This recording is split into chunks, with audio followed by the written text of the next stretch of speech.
When it was confirmed that Kenneth Branagh would be making a new adaptation of the novel Death on the Nile, I was surprised, and a little disappointed. Why adapt this one when it's had two very good adaptations already? There's so many Agatha Christie stories we've never, or barely, seen adapted, so much rich material that always gets ignored, and there are other stories that have been adapted, but badly. These are 13 Agatha Christie stories that I'd especially like to see given a fresh adaptation. Let's start out with some novels that have had adaptations before.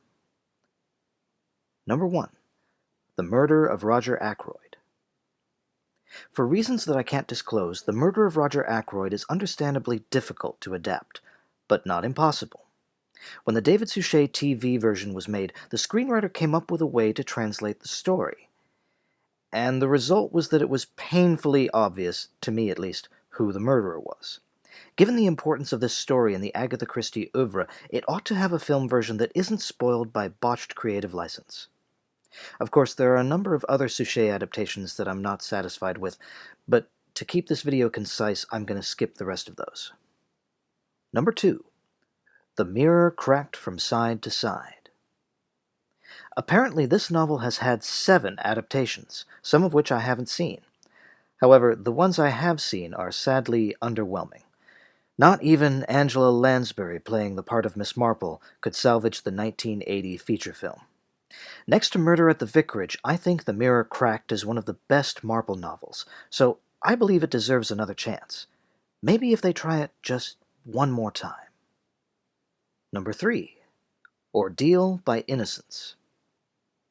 Once again, we have a story that's been adapted multiple times. The first attempt featured Donald Sutherland, Christopher Plummer, Ian McShane, and Faye Dunaway. And it was still awful. It seems like for every adaptation, the screenwriter tried to put their own personal spin on the story. And, sometimes that's okay. But not if it sabotages the integrity of the original story, which in this case is so good. I wish it could be adapted by someone who appreciates that. Number 4. Towards Zero.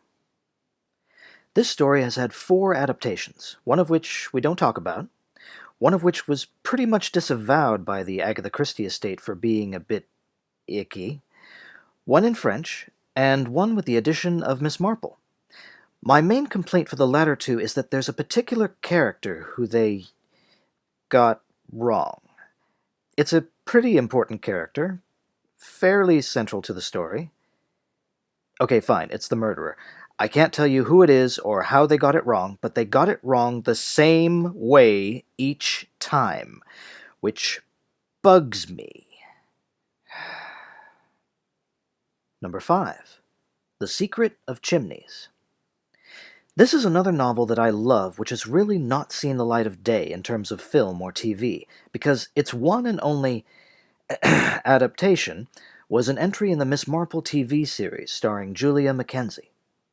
Mackenzie is great as Miss Marple, but unfortunately none of her Marple films are that good. Her version of Chimneys bears almost no resemblance to the original story, a story I think the world deserves the chance to enjoy.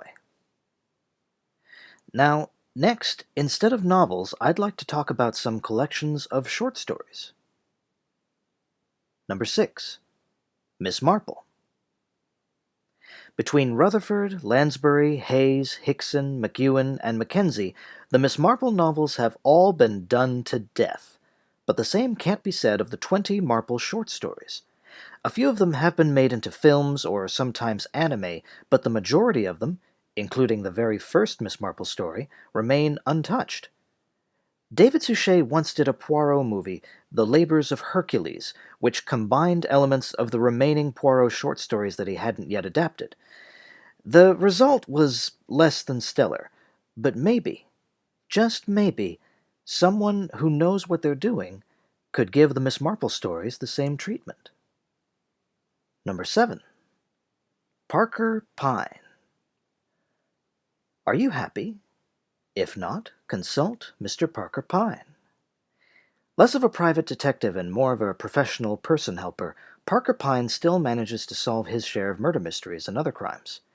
He has 2 assistants, Claude and Madeline, a secretary named Miss Lemon, who would later work for Poirot, and is friends with Ariadne Oliver. I think this is the perfect recipe for a great TV show. I don't know why no one else has picked up on this, but I hope someone figures it out soon. Number 8. The Mysterious Mr. Quinn. Harley Quinn, the DC Comics character, gets her name from Harlequin, who comes from the theater form Commedia dell'arte. But there was another Harley Quinn who appeared decades earlier. Mr. Quinn is not like other detectives. In fact, he's not really a detective at all. It's hinted that he's some manner of supernatural being, or perhaps a force of nature given human form. Instead of solving mysteries, Quinn turns up and says just the right things, inspiring other people to figure out the solutions. He knows the truth beforehand, but rather than state it outright, he acts as a catalyst to bring about its revelation. There's so much more I could tell you. He's such an interesting character. I have no idea how anyone would go about adapting his stories, but I'd love to see someone try. Now we come to the novels and stage plays that have never, or almost never, been adapted for film. Number 9. Death Comes as the End. Are you a fan of Knives Out? What would you think if that story had been set in ancient Egypt?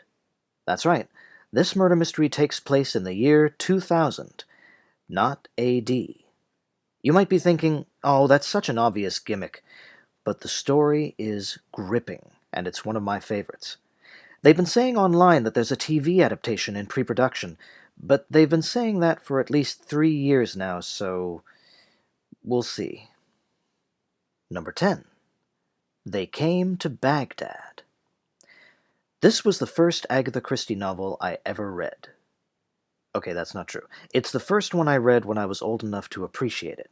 I found a copy of the book from the 1960s when I was going through my grandparents' library, and I read it in like 2 days. That is how I became a Christie aficionado.